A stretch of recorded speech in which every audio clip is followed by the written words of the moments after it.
This is a recording of the calculus test 2.1 to 2.4 review. I'm going to work with this PDF file here, so most of the work is already written out for you. There is a solution on the website as well, a key. On these first two problems, there probably won't be two of these on the actual test, but these are just a reminder that whenever we're taking a limit, the very first course of action is to simply substitute in this value of x. So we're trying to find the limit as x approaches 1. If we can plug that number in and get a number out, that's our limit. So if we plug 1 in, you can see we get 3 minus 2 plus 5. We get 6 for a value. This is really just practice on computation. Same here, plugging -2 in. Be careful. A negative number raised to an odd power produces a negative number. Negative times negative is positive. But a negative number raised to an even power is positive. That's why we get positive 8. Don't forget, when you subtract a negative, it becomes plus a positive. So we're adding these values together. There is no calculator on this test, so these are good practice problems. So see, when we try the same thing, when we try to plug 0 in here for x, we get 9 minus 9, which is 0 over 0. The vast majority of the time when you get 0 over 0, it is a rare occurrence that you get 0 over 0 through substitution and you do not have a limit. So when you get 0 over 0, you should be thinking, this has a limit. So I FOIL this out. Make sure you get the outer and the inner. Every term that doesn't have an x is going to cancel. Factor the x out front so that we can cancel that factor of x in the denominator that's causing the issue, that division by 0. Now when we plug 0 in, we get -6. D. D will be a factoring problem. Will it be this complex of a factoring? I don't know. But is it going to be a lead coefficient that's not 1? Yes. But here's the key. If I'm plugging in 3 halves, and you could use it'd be 9/4.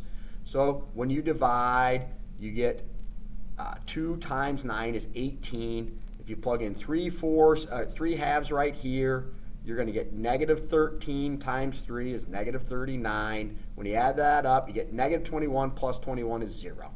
That computation is not that bad to see that you get 0. And clearly, when you plug 3 in right here, 3 halves in here, the 2's cancel. You get out 0 as well. Always check to make sure that you get 0 out of 0. But that means we're going to be able to simplify, and this has got to be one of the factors, right? We have to cancel the factor from the denominator. So this factorization should not be overly difficult when you know that one of the factors is most likely going to be the denominator. But let's do our little technique here. 8 times 21 is 68. Two numbers that multiply to be positive 68 and add up to be negative 26. They both have to be negative. So you can go through -1, -168. Nope. 2 in half of this. Nope. 3 isn't going to work. We have to get numbers that are close together. And it's -12 and -14. I made the outside multiply to be this using the largest factor from here in my first slot. So does can I put an 8x here? No, I can't multiply by an integer value and get a -12. Can I put a 4x here, multiply by an integer value and get a negative? Yeah, this is -3, and that's a factor of 21. So once I put the 4x there, now I'm just doing O-fly, outside, first, last, and inner. First times first to get the first, last times last to get the last. Double check the inner to make sure it's this. But you shouldn't even have to use this technique. You should know I'm going to start with 2x minus 3 as a factor. And I'll just work from there. Yeah, I've got to multiply 2x by a 4x to get an 8x squared. I've got to multiply -3 by -7 to get a positive 21. And then just check the FOIL to make sure that that indeed does work. So these should not be difficult factoring problems when you really know one of the factors is most likely going to be the denominator. Cancel, plug 3 halves in. Yeah, we have to work with fractions a little bit. We get -1. Okay? For problem number 5 of this review, this is really about being able to find horizontal asymptotes, vertical asymptotes, x-intercepts, y-intercepts, sketch a graph from right to left. The directions on both the take-home test and the test will say, write the function in completely factored form. So the very first thing you're going to have to do is factor. The take-home test has a lot of greatest common factors that you have to bring out. So completely factored means the greatest common factor needs to be brought out front as well. Here we don't have a greatest common factor in the denominator, but we can factor two numbers that multiply to be -8 and add up to be +2 are x plus 4 and an x minus 2. We don't get a common factor that cancels, so there is no removable discontinuity here, which means we have a vertical asymptote at x equals 2 and y equals -4. The degree in the numerator is less than the degree in the denominator. Therefore, the denominator will grow significantly faster than the numerator. If you plug 10 in, you get 12 over 100 and something. It's a small positive number. If you plug 100 in, it's going to be even closer to 0. Y equals 0 is always the horizontal asymptote when the degree in the numerator is less than the degree in the denominator. So the horizontal asymptote is y equals 0. X-intercepts occur when the numerator equals 0. X plus 2 equals 0 when x equals -2. Make sure that you write all x and y intercepts as coordinate points. So it's -2, 0. And the y-intercept is found by just plugging 0 in for x. So 2 over -8 is -1/4. All fractions must be reduced. 0, -1/4. So here's all those blanks filled in right here. -2, 0 is the x-intercept. 0, -1/4 must be written as a coordinate point. Vertical asymptote at x equals 2 and x equals -4. These are the values that make the denominator equal 0. Y equals 0 is the horizontal asymptote because the degree in the numerator is less than the degree in the denominator. It also asks when is this function non-continuous? It's non-continuous at these vertical asymptotes, and they are infinite discontinuities. So we said when we plugged 10 in, we got a very small positive number out. So we start here. We cannot cross the x-axis because we don't have an x-intercept. That is the only x-intercept. This is the y-intercept. So if I start above this x-axis, it has to take off towards this vertical asymptote. The limit as x approaches 2 from the right goes to +infinity. These are both poles because they come from factors raised to the first power. So slide down the pole before we start again. I have to go through my y-intercept. I have to go through my x-intercept. I cannot cross the x-axis again, so I go up. I have to slide down the pole before I start again. If it asks for the limit as x approaches 2 from the left, that would be -infinity.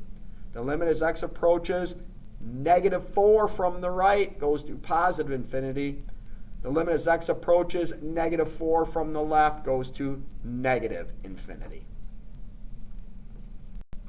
Problem number 6. And if you wonder about the numbering, I went A, B, C, D on number 1, and then I jumped to number 5. So that's why the numbers are, it's taken care of on the take-home test and the actual test.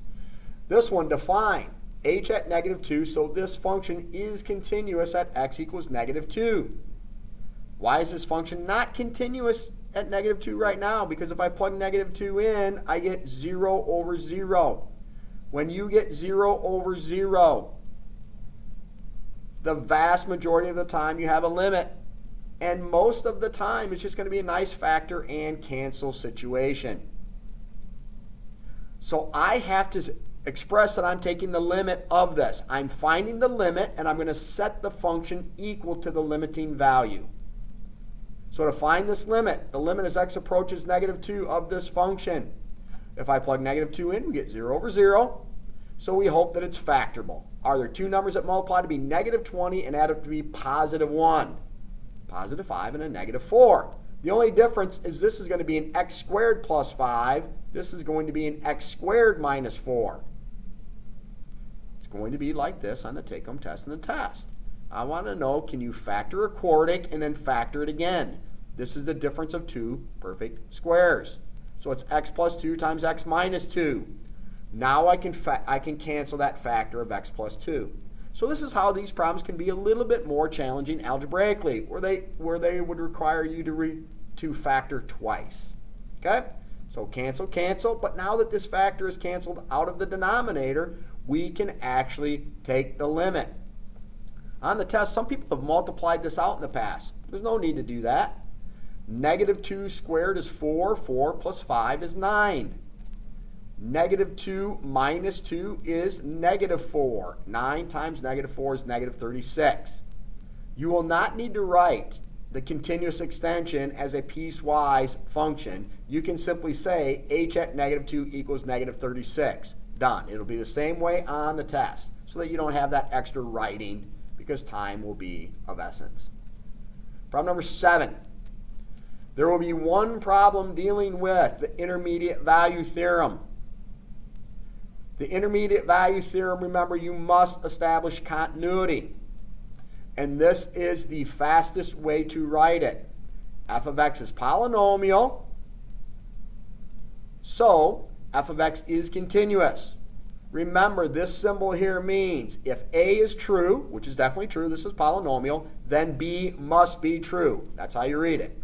So if f of x is polynomial, then f of x must be continuous. And just write it using this symbol right here. It's exactly how they're going to write it on an AP test. I need to check now to make sure that this y value is in between the y values at my two endpoints. And I do that by just plugging in the left endpoint into this function. I get out 4. Plug the right endpoint into this function, and we get out 0. Since I am searching for where this function equals 2, the intermediate value theorem applies. If this said f of c equals 25, there's no guarantee that this function's ever going to equal 25 between 2 and 4.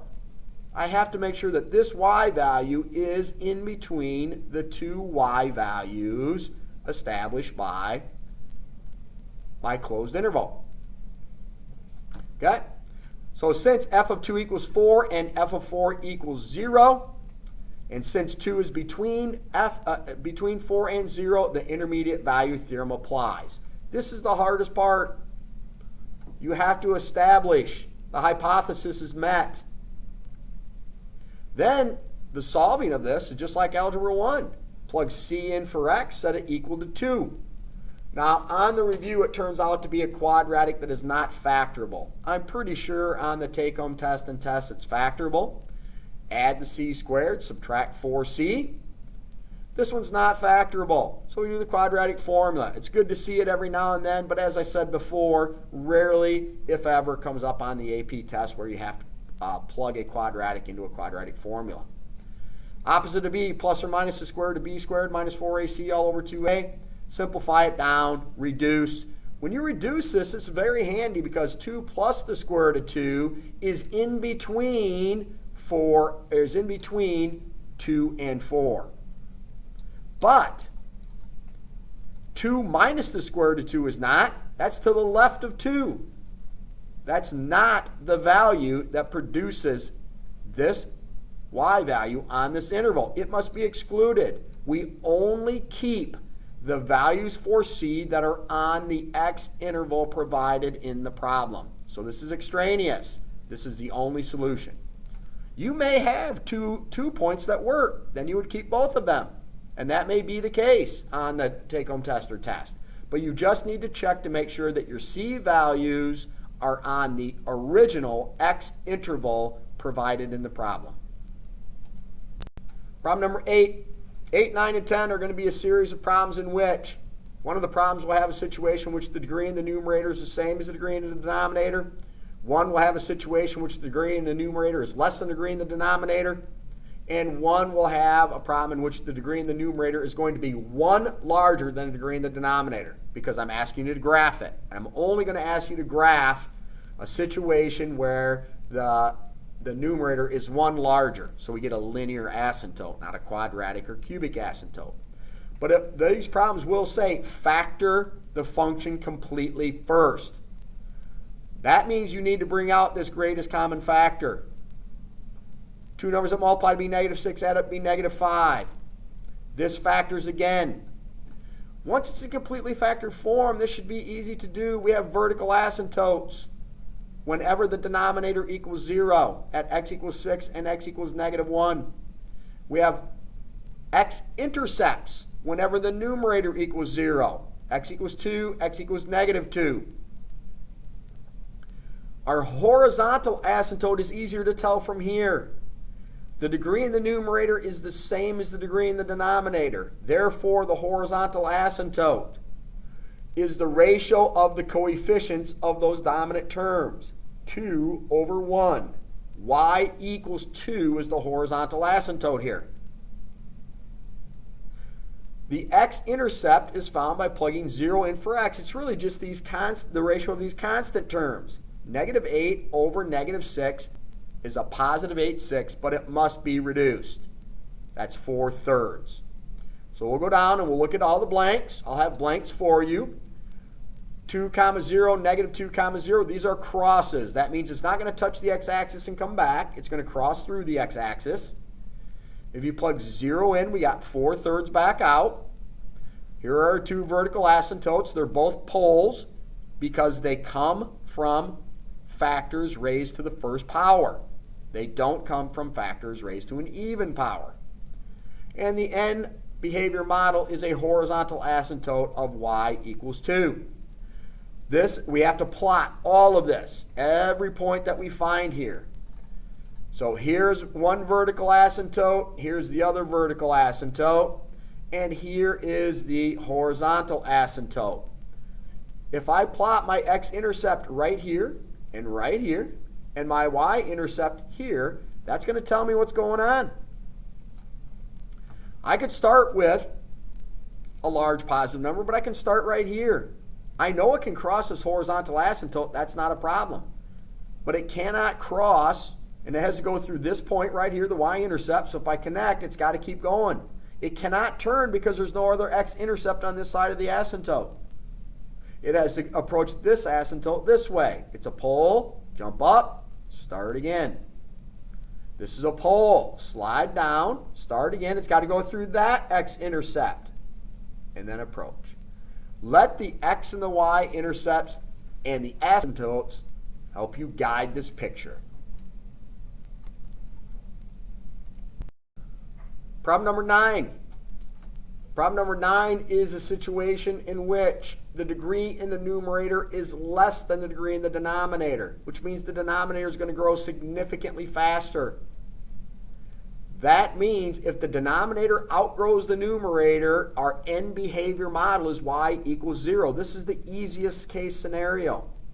Y equals 0 is the horizontal asymptote. Everything else we're going to talk about, we need to look at in factored form. Here it is.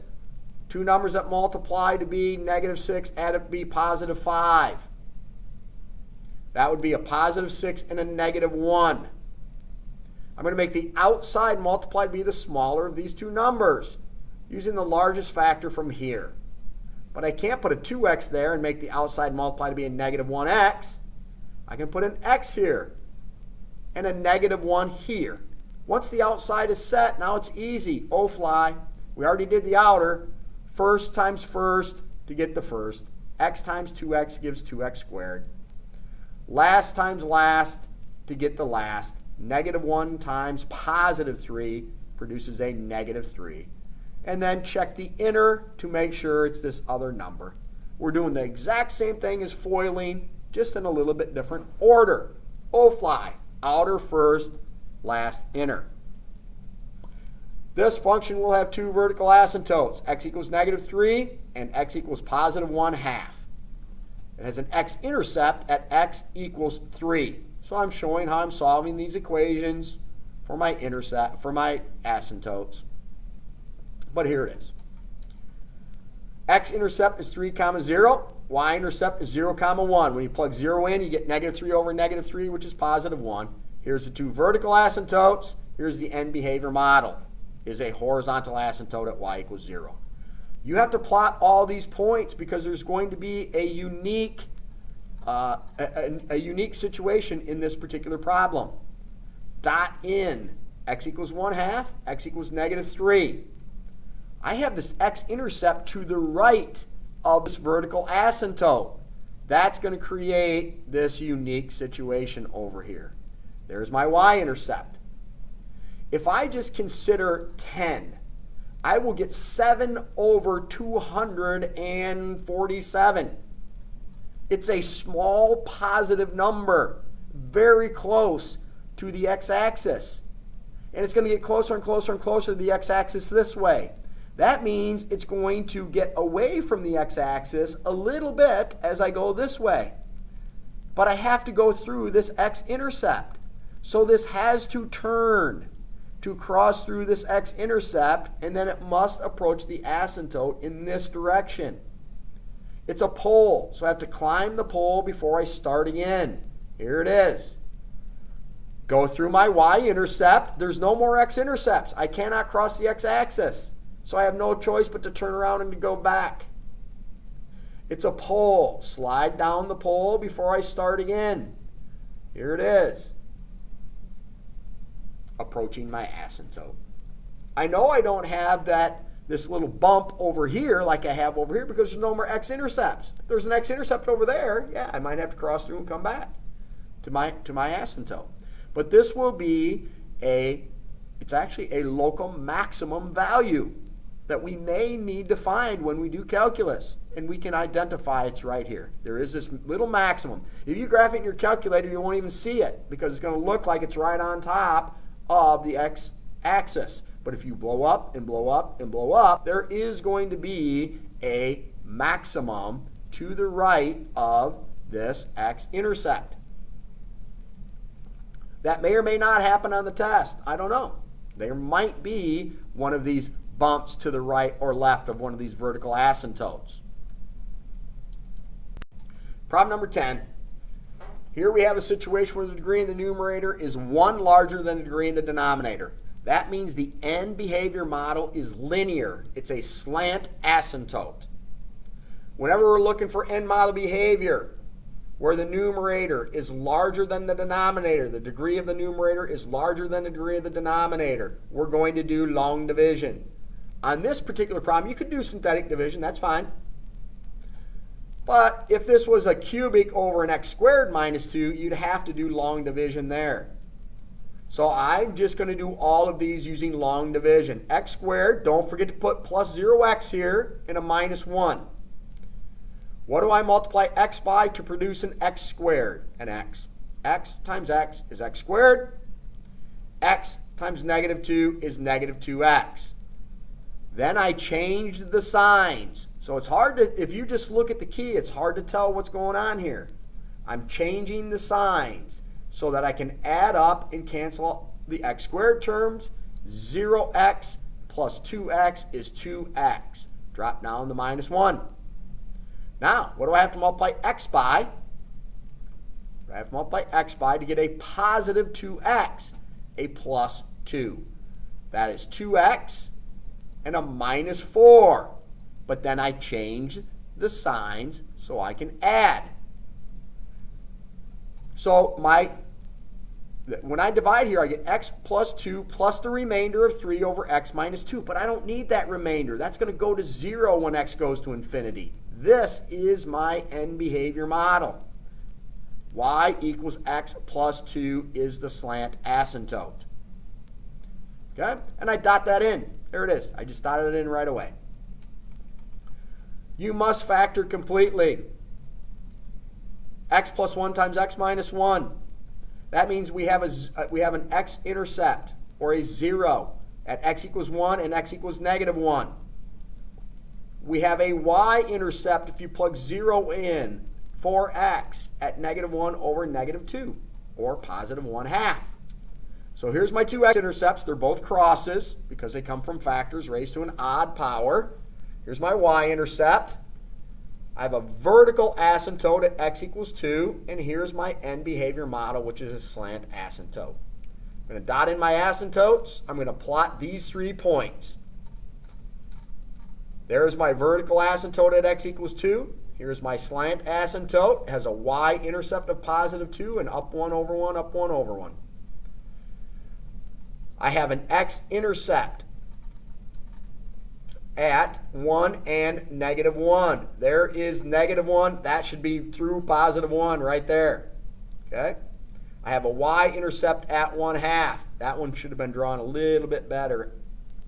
I also picked one number to the right just to see where I'm starting. But these 3 points right here tell you that it has to do this. Come up the pole to start again. Don't be surprised if on a take-home test or test, your intercept, your x-intercept is out here. If that is the case, we can have an x-intercept. These functions can look like this as well. Okay? They don't always have to have these local minimum and local maximum values. They could be out here. So be aware of that when you do the take-home test and test. I think it happens on one of them. Okay, problem number 11. When we're taking the limit as x approaches either positive or negative infinity, if this is plus or minus infinity, it's one of these cases. Does the numerator grow faster than the denominator? If that is the case, the answer is always positive infinity or negative infinity. We just got to decide which one. Does the denominator grow faster than the numerator? If that's the case, then 0 is always the answer. Or does the numerator and the denominator grow at relatively the same pace? If that's the case, then we look at the coefficients of the dominant terms in the numerator and the denominator. In this case, x to the 4th is going to grow faster than x to the 3rd. So the numerator is going to grow faster than the denominator. The answer must be positive infinity or negative infinity. It's going to get larger and larger and larger. It's just going to get larger and larger and larger in the positive or the negative direction. We just have to look at the ratio of these dominant terms. So x to the 4th divided by an x cubed is x. This is 1/12. Don't forget to look at the coefficients. That has an impact. But if I plug in a large negative number, I'm going to get out a large negative number. So it goes to negative infinity. Think about this. If this was x to the 5th, that's all I changed. This would end up an x squared, and now when you square a large negative number, it would be a large positive number. It would go to positive infinity. So, if the exponents differ by an even amount, that's going to have an impact on what our limiting value is. So the difference in the degree of the exponents is going to have an impact, and the coefficients out front, be careful of this, it's going to pop up. If this was a negative x to the 4th, I would have a negative 1/12. And now when I plug in a large negative, a negative times a negative would turn positive. So we have to think about two things, two considerations when we're doing these. Is the difference in the degree of the exponents an even or an odd exponent? And what are the signs of the coefficients of those dominant terms? The signs of the coefficients of the dominant terms have an impact whether this goes to positive or negative infinity. So make sure you're careful about that. B, I will provide a graph for you on the take-home test and test. I didn't hear. For those people are going to want to just sketch a quick graph. Dot in your vertical, dot in your horizontal. It's 0 because the degree in the numerator is less than the degree in the denominator. If I plug 3 in, I get 1 out, so I know the graph's over here, slides down the pole, it's over here. The limit as x approaches 2 from the left is going to go to negative infinity. But you do not have to sketch a graph. If you leave the graph empty, that's fine. Just pick a number that is close to 2, but to the left of 2, like 1.9 or 1.99. Minus 2 is 1 over negative 0.01. That's going to be, you can move the decimal places or treat it as a fraction. 1 over negative 1 over 100. When you take the reciprocal, it's a large negative number. Okay? Remember, 1 over a really small number is a really large number. It just happens to be negative in this case. But be careful, if I look at this same graph here, the limit as x approaches 2 from the right goes to positive infinity. But let's check. If I pick a number to the right of 2, but close to 2, 2.01 minus 2. 1 over 0.01 is 1 over 100th. 1 over 100th is 100. It's a large positive number. So whether you think about it numerically or whether you sketch a quick graph to find this limiting value, you can use whichever method you prefer. 12. There's only going to be either an A or a B. You won't have your calculator on these, so I'll make it work out decent because it's a non-calculator problem. But it's important that you know that the average rate of change of a function over an interval is total change over total interval length. That's it. F at B minus F at A all over B minus A. If you plug 4 in here, you get out 63. If you plug 2 in here, you get out 7. 4 minus 2 is 2. When you subtract, that's 56 divided by 2 is a nice even 28. I'm not saying it's going to be a integer value, but you should get a nice fraction if it's fractional. Here's another one just for practice, but you'll only have 1 on your actual test. There's 2 on the take-home test. F at B minus F at A all over B minus A.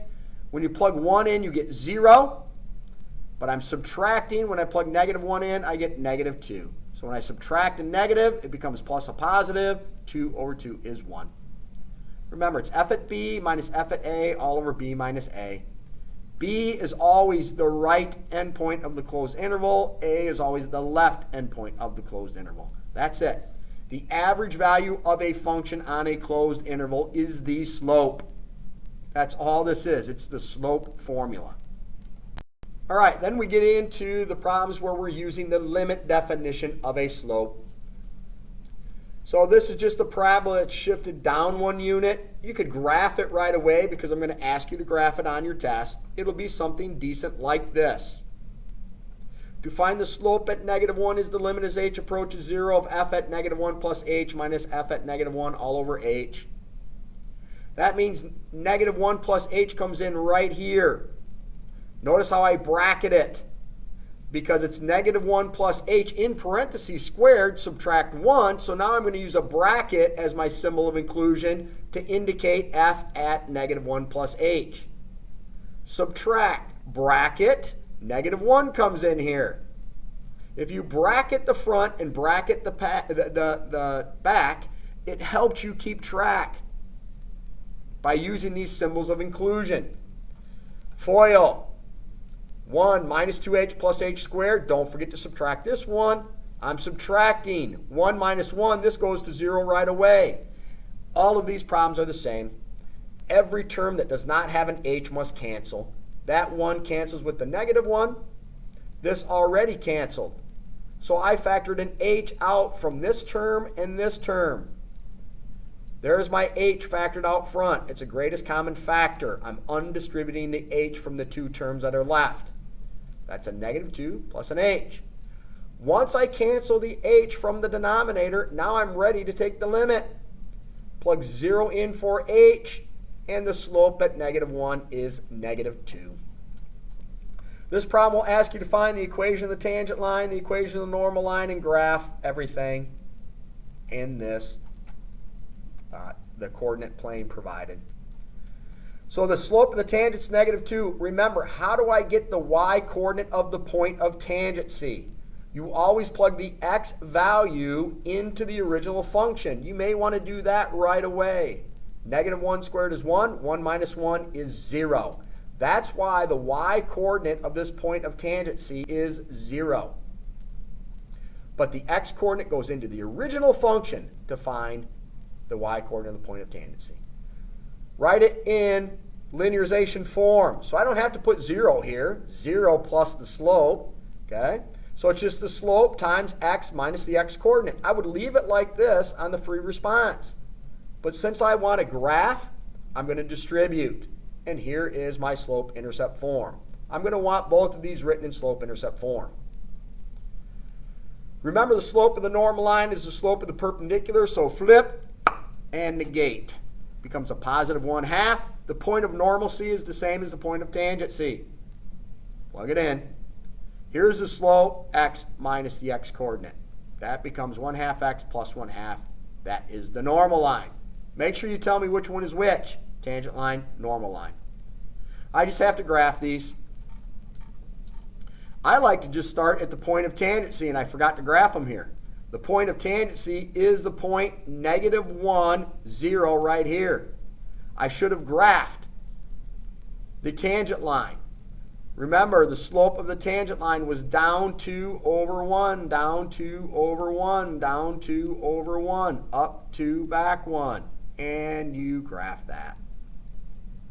The normal line is going to be up 1 over 2, up 1 over 2. Graph that and show that they are perpendicular. Okay? So make sure you graph the tangent and the normal line. I forgot to do it on this key, but make sure that you do it on the test. For problem number 14, find the slope of the curve at x equals a using the slope formula. The only difference between this problem and the last one is they gave us a value for x that we could plug in right away for a. This time we're leaving it more abstract. We're just calling it an arbitrary value of a. So m at a, the slope at a is the limit as h approaches 0 of f of a plus h minus f of a all over h. Bracket the f of a plus h, subtract bracket the f at a. Because I have to use parentheses for my a plus h. It's a binomial, a two-term factor that's coming in right here and right here. So I need parentheses to represent that, so I don't make a mistake when I distribute the negative sign and I FOIL. Subtract, a comes in right here and right here. A lot of this is just extra practice on algebra. That's what we're doing. We're practicing a lot of algebra skills that are going to pop up throughout, especially this first semester. FOIL, don't forget the outer and the inner. Distribute the negative sign. Distribute this negative sign. You will know if you made a mistake if this doesn't happen. Every term that doesn't have an h must cancel. A squared doesn't have an h, cancel it. Negative a doesn't have an h, cancel it. Negative 2 doesn't have an h, cancel it. There are 3 terms left. 1, 2, 3. Factor an h out of those 3 terms. When I pull an h out of here, I get a 2a. Factor out the h from the h squared, I get an h. When I factor an h out from negative h, I get a negative 1. This is going to be very important. As soon as I factor the h out front, the next step is always to cancel the h. Remember, you cannot cancel terms and factors in the same step, so I don't want to see you canceling the h here. It must be factored out front and then cancel it. So we can clearly see this is, I'm now ready to plug 0 in for h. When 0 comes in here, 2a plus 0 minus 1 is just going to be 2a minus 1. We're going to find out next chapter. This is the same thing as finding the derivative of a function if we just leave a x instead of calling this a. Okay? And this is how we're going to generate a derivative. We're going to generate a derivative function, which is going to give us the slope at any value of x. Problem number 15, I think, is one of the most significant problems because I'm still a little bit concerned about people and their graphing of piecewise functions. So here again, hopefully people come through and listen to this review. I'm not supposed to plug 1 in here, but you must. The only difference is it's going to be an open circle. That open circle might get closed in, it might not get closed in. We don't know. If I plug 1 in right here, 5 minus 1 is 4. You can plug points in, or you can just count the slope out. Up one, back one, up one, back one, up one, back one, and graph this line. But then it stops. It says, I don't want to be a negative sloped line anymore. Matter of fact, when x is 1, I want to have a value of 3. Well, that's that point right there. That's just 1 point. It's only when x equals 1. Again, I'm not supposed to plug 1 into here, but I have to. Am I going to start from this closed-in point? Am I going to start from this open circle, or am I going to start from some other open circle? We don't know until we plug 1 in here and get out 4. So I know I'm taking off right from this open circle, the same open circle from this line. And then if I plug 2 in, I get out 7. I could plug 3 in and get out 12. It's just going to keep rising. It's a parabolic function. We have to recognize that this is a parabola that opens up. But what happens here when we graph this is we have a removable discontinuity. And yes, that point has been displaced to another y value. That's okay. They could have just thrown this point away. It's still a removable discontinuity. It's a removable discontinuity anytime the left-hand limit and the right-hand limit both come to the same open circle.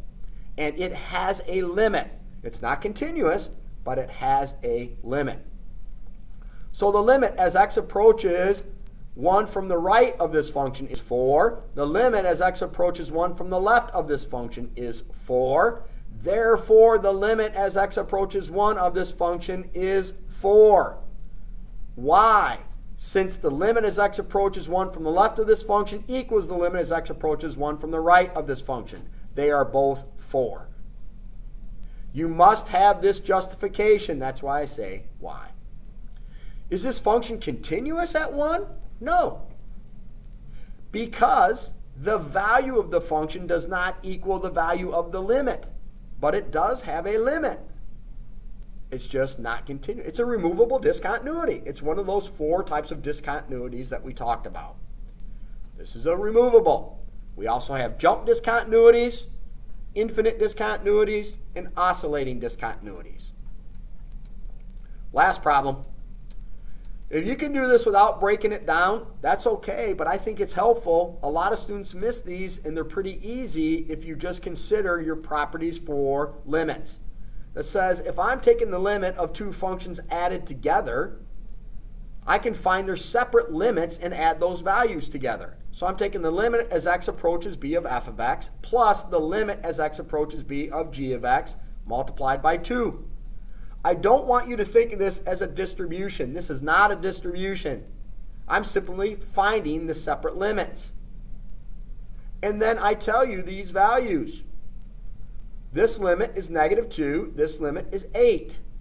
So -2 plus 16 is 14. Done.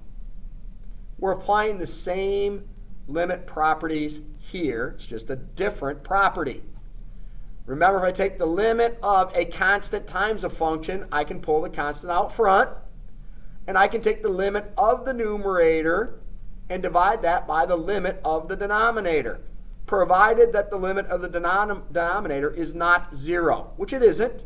It says it's 8. This limit is -2.